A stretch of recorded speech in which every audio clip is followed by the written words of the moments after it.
راح ندير معكم كغطا باذنجان، بحبة بطاطا وحبة باذنجان. انا عندي بطاطا بعد ما غسلتها نقيتها وراح نقطعها مكعبات. انا البطاطا راح نقليها والدنجال تاني قطعته مكعبات، بصح راح نفورو باش ما يرفدليش الزيت بزاف.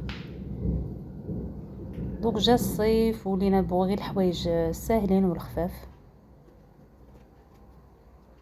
هاي واحد الشتا الله يبارك، الرعد الدنيا راهي الحمد لله على كل حال. هنا درت له شويه ملح وراح نديرو الفور. هنا راح نخدم لاصوص، درت الطماطم والثوم راح نرحيهم مع بعض في خضره ونديرهم يطيبوا وضفت لهم الرند في الاخير. هنا راح نحط البطاطا والدنجان نخلطهم مليح ومن بعد نقسم الكميه. انا هنا عقلي ما نشافه كاع وين كان. درت لاصوص هذيك اللي وجدتها بالزعتر والرند ونسيت ندير الجبن. هنا ديروا الجبن في الوسط باش تجيكم بنينه.